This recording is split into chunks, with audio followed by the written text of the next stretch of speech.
We start with the outlay where we want the rock to be in the pot. I marked it out with some chalk.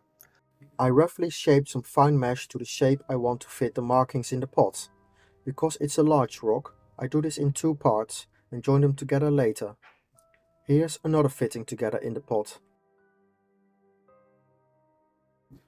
I reinforced the structure with 6mm aluminium wire.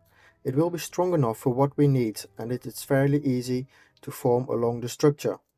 For any bigger structures I would recommend steel bars, but they're harder to bend.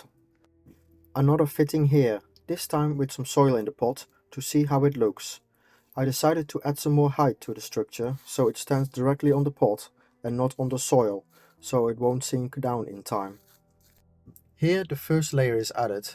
The mixture consists of cement, coloring and fiberglass fibers. The last one is added to bring more strength to the structure. I had to do it in stages as it is a very large rock and I had to wait till one part was dry enough to turn it and do the other sides.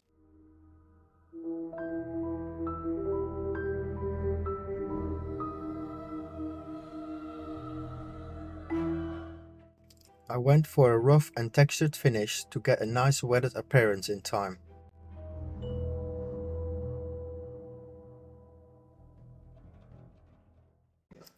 This is the finished result. I'm very happy with it for a first try. The widest point of the rock is 80 centimeters. I prepped the pot with some stainless steel mesh. This will be used to tie the rock down in the pot and also the trees. The mesh size is 2mm, strong and space saving. I added wires to secure the rock to the mesh. The mesh is also wired into the pot. The rock is all prepped for the trees to go in now.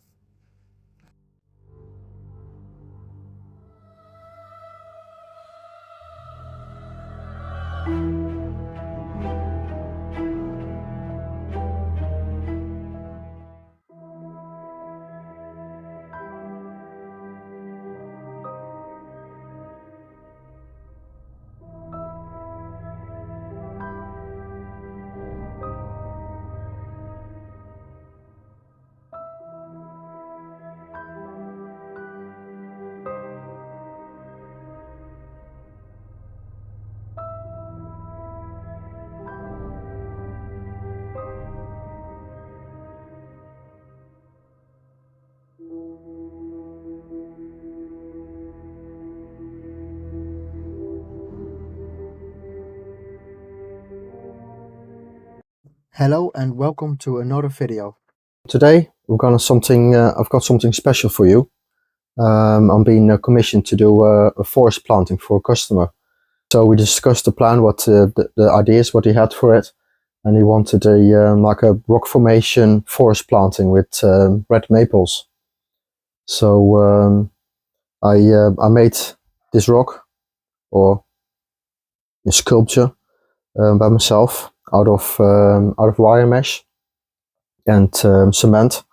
So it took me quite a few hours to get it all together. Yeah, so this is it really. It's quite heavy. It's about, I think, 5 kilos, something like that. So but yeah, it's just got like two sections. So this is going to be the front. It's going to be placed in this pot here. A nice handmade oval bonsai pot. Lovely colors on that. Very beautiful. I don't know who the maker is.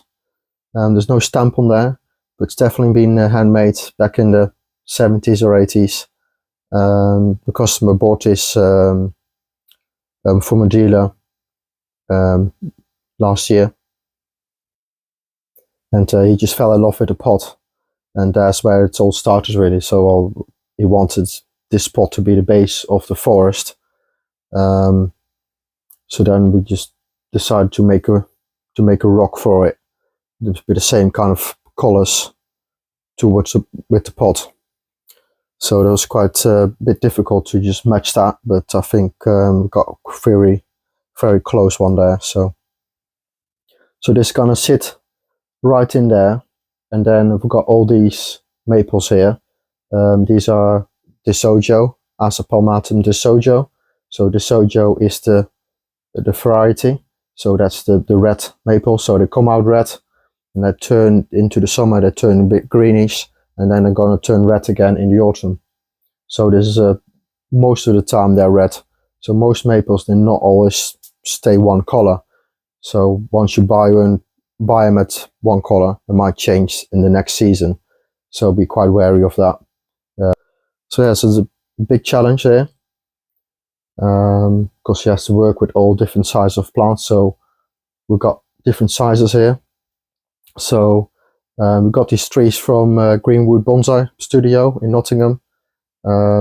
Didn't donate them. We did have to pay for them. So so they just range from like 25 quid here to about £200, the bigger ones. So we were not really looking for mature trees, as they will be even more expensive to do. But these are kind of the starter trees, and these are good quality for a group planting, so to say, for getting some development in there. So we don't really want any finished trees, because they're just going to be placed in a group anyway. So we might have to just prune a lot of branches off, and that's just a shame of the whole tree, really. So I rather start, when I do a forest, I rather start with easy material, so you still can just shape them the way you want it. Especially when you're just building this forest, building this thing, so it's not going to be a finished product. So we're going to start at the beginning, really. I bought a massive piece of sheet mesh, stainless steel, so it won't rust. Good size as well. I think it's about 2.5 mil. So it's very strong. Of course, you can get smaller grades, but then it's going to be more flimsy. And then if you just going to want to, so what we want to use it for is, we're going to put this in a pot. So then we can just tie the trees to that. You can build a thing like this from bamboo little sticks. It's going to be a lot cheaper, but yeah, it's going to be, I think it's going to take too much space up in the pot as well, because it's a quite shallow pot. If we're going to put bamboo sticks in there, it's going to take up a quarter of that, and in here as well. So I want to keep the amount of space to a minimum, and because this is steel as well, it's end strong, and it takes less space in here in a good planting. So that's what we're gonna put in there, and then we can tie normal wires, aluminium wires, onto that where we want to place the trees individually. Because if you only just have a number of holes in your pots, especially in bigger pots like these, you only got a couple on there. So if you look at it there, I've got 1, 2, 3, 4, 5, 6, 7, 8, 9, 10, 11, 12 in there. Looks like a lot, but there's a lot of in the middle. There's just not a lot of space there. So if you only go by the amount of holes, wiring holes you've got in there, there's not much. You're kind of limited to where you can put your tree. So you have to put tree there, there, and there, and there. So that's it. And because I think they're all perfectly aligned, you have to align your trees as well. Which come to the next point is, we wanted to create an organic forest that the seeds have dropped just randomly, and then the trees sprout up. So sometimes a bit shorter together, and sometimes a bit wider together. They're never in a line, because that just looks unnatural. That looks like man planted a forest, which doesn't look really natural. In a forest or in a group, we want a mixture of everything. So we want small trees, big trees. So yeah, we don't want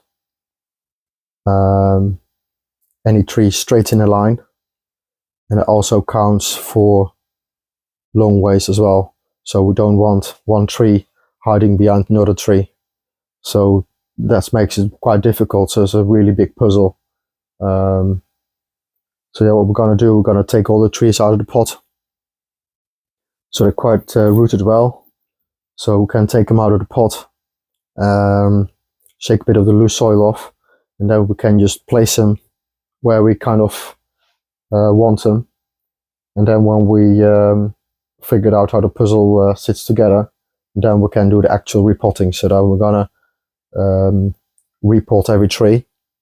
We're gonna rake all the old soil off, prepare all the roots, and then we can start putting them together here.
Well, I arranged the trees now where I more or less want them.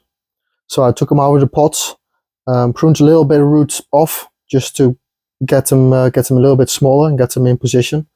So I've got the two biggest ones over here, and then I arranged, mixed up the small ones with the bigger ones, so the trunk size ones. So we've got a smaller trunk one there, a medium trunk one over here, not a small one over there. So we want to create like a little mixture of it. So just kind of, it's becoming like two separate individual groups. So this is kind of a group, and this one is just a little bit separate. Just so we might have the option to create a little path or something in between that as well later on when it's finished. So yeah, we've got good height, we've got a good difference in height here. So it starts nice and low, and then it goes up, and then it goes down again. Like with most trees, we're always going to aim for a kind of triangle dome shape kind of image. And I'll show you the back as well.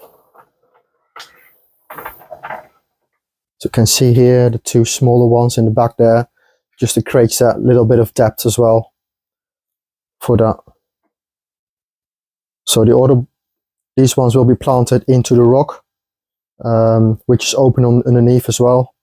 And these ones will be planted in the pot here. So they'll have plenty of space for them to grow in there.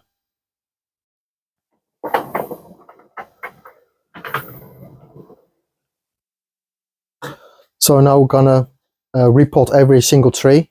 So we're gonna break all of the old soil out, and then we're gonna place them in position in the rock. So we're gonna guide you through the process of repotting one of the trees. Yeah, we've got about 11 trees to repot. So yeah, hold on, get a drink or something. So also what we're gonna do, I'm gonna label the trees. so I know which one will go where as well, because we'll probably forget by the end. So here we have a Japanese maple, and we're just gonna repot it. I'm just gonna guide you through it, how to do it. So I've taken all the loose soil off the top, and you can take it out. It's got plenty of root in here. It's not too tight, so that's good. So I'm gonna put that on top of there, and then with a simple rake, you just hold it lightly, so it can just kind of slip out easily as well. So we don't hold it too tight, because then it's gonna force the roots. So start from the outside, and then again slowly we're gonna work our way in.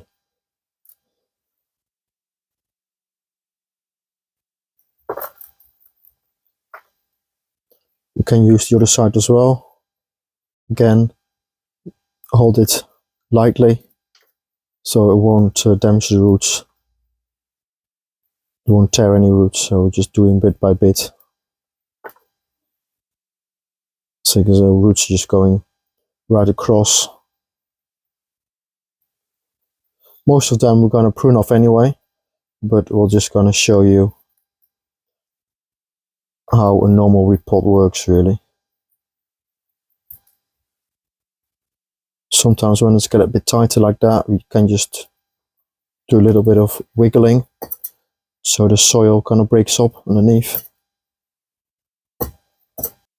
So our job is just to, so we've got a big root down here now, which is good. I think there's another one down there. Yeah.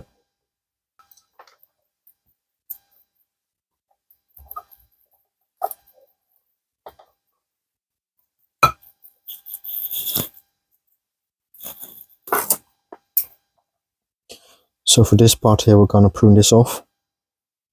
So because we know there's lots of fine roots down there.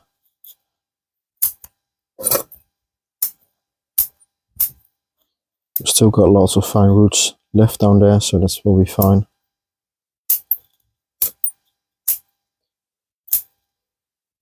This is how much you prune off with maples. So it goes from here, from thick, from big to thin. So that's quite sufficient for the tree. That. So this is what we do with maples and most other deciduous trees.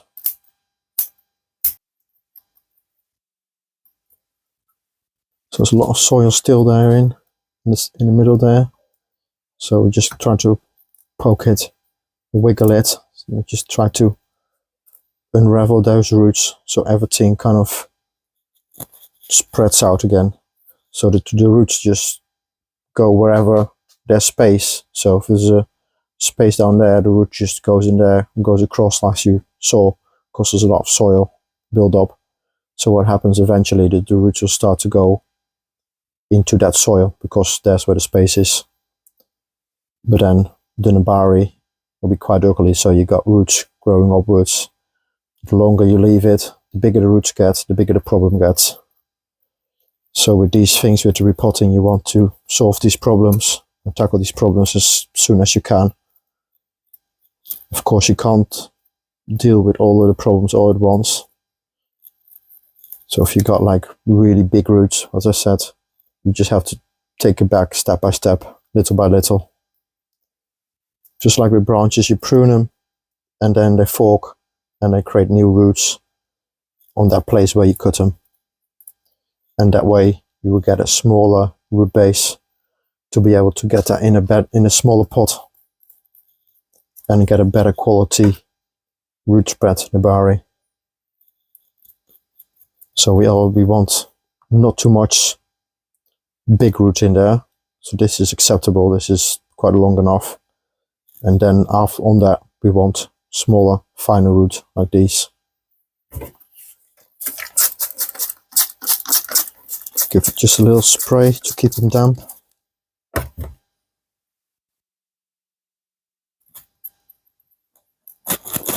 Any crossing roots can be a problem later on, because if one is stronger than the other, it will suffocate the other.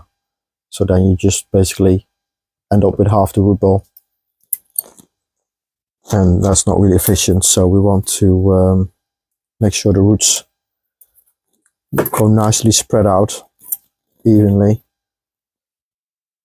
They're not gonna compete with each other.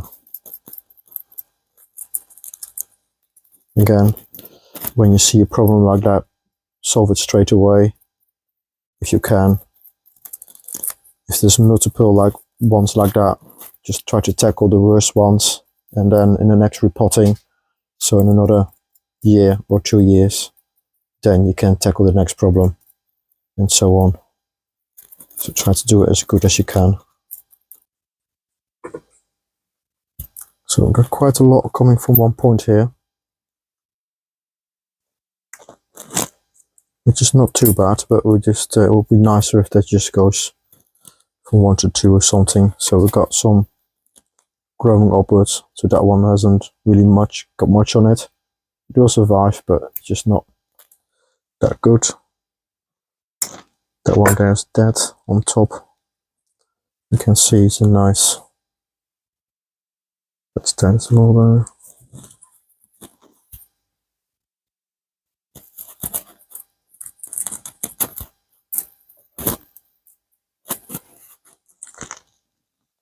So any roots going straight up, we want to remove, so everything will be nice and flat, and then underneath as well. Anything will just go straight down.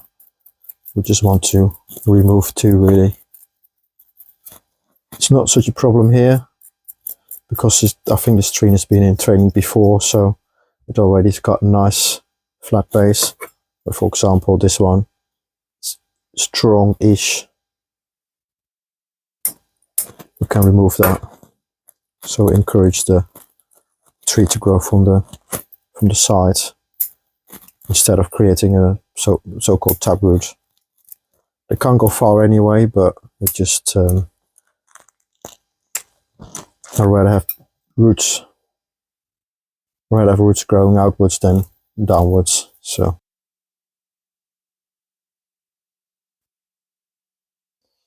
it's not too bad for first repot for a kind of nursery tree. And that's where the graft is. So this is a palmatum, it's a palmatum, and this is the palmatum Deshojo variety. It's like the red color.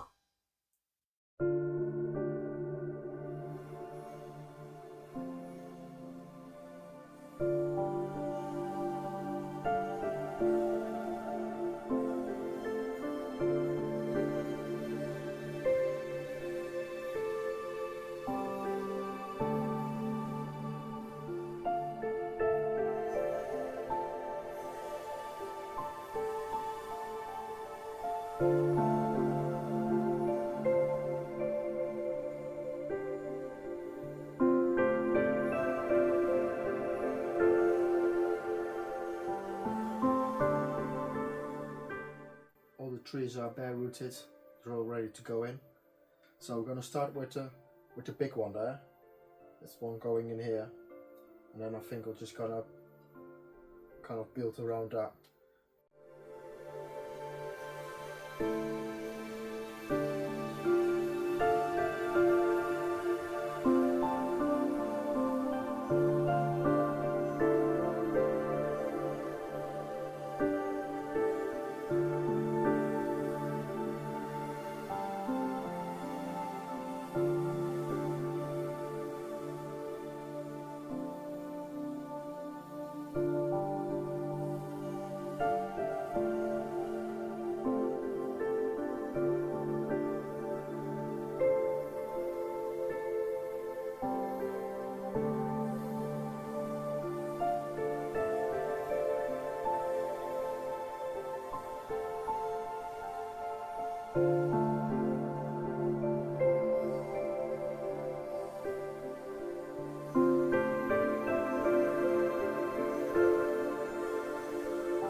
Here I create a wall of Kato.